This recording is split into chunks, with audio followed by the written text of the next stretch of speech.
BHK, 3 BHK, shops, restaurant, supermarket and commercial.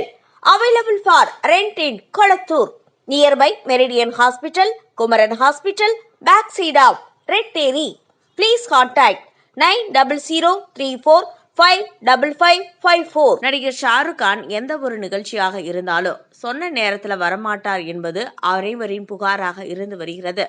அதுவும் பார்ட்டிக்கு அதிகாலை நேரத்துல முடியும் போது வந்து அதிர்ச்சி கொடுப்பாராம். பகல்ல வாழ வேண்டிய வாழ்க்கைய ஷாருக் கான் இரவுல வாழ்ந்துட்டு இருக்காரு.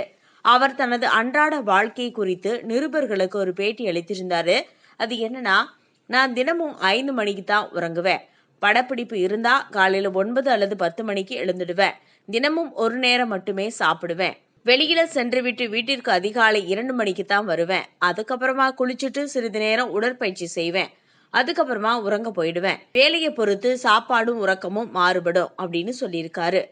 பாலிவுட் மன்னனாக கருதப்படும் ஷாருக் கான் அடுத்ததாக கிங் என்ற படத்தில் தனது மகள் சுஹானாவுடன் இணைந்து நடிக்கிறார். இந்த படம் குறித்து ஷாருக் கான் அளித்த பேட்டியில, இந்த படம் ஒரு ஆக்ஷன் இந்தி படம். இது போன்ற ஒரு படத்துல நடிக்கணும்ன்றது எனது ரொம்ப நாள் ஆசை. உண்மையிலேயே கடந்த 7-8 ஆண்டுகளாக இந்த மாதிரி ஒரு படத்துக்காக நான் வெயிட் பண்ணிட்டு இருந்தேன். சுஜோய் கோஸ் இதனை இயக்குவதற்கு சரியான தேர்வு. நாங்கள் உணர்வு பூர்வமான ஆக்ஷன் படத்துல ஒன்றாக சேர்ந்துள்ளோம் அப்படின்னு சொல்லியிருக்காரு. ஹாலிவுட்ல நடிக்கவில்லை என்பதற்காக வருத்தப்படுறீங்களா அப்படின்னு கேட்டதற்கு, ஹாலிவுட் எனது கனவு கிடையாது. ஆனா நான் நடிகராகவோ அல்லது தயாரிப்பாளராகவோ அல்லது எழுத்தாளராகவோ இருக்கும் இந்தி படத்தை ஹாலிவுட் படத்தை பார்க்கும் ரசிகர்கள் பார்க்கணும் அப்படின்றதுதான் என்னுடைய கனவு அப்படின்னு சொல்லியிருக்காரு. கிங் படத்துல ஷாருக் கான் மாஃபியா கும்பலின் மன்னனாக நடிச்சிருக்காரு.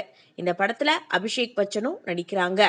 ஷாருக் கான் மகன் ஆரியான் கான் வெப் சீரிஸ்ல இயக்குறதுல கவனம் செலுத்திட்டு வராருன்னு சொல்றாங்க. இதை பத்தின உங்க கருத்தை பதிவு பண்ணுங்க.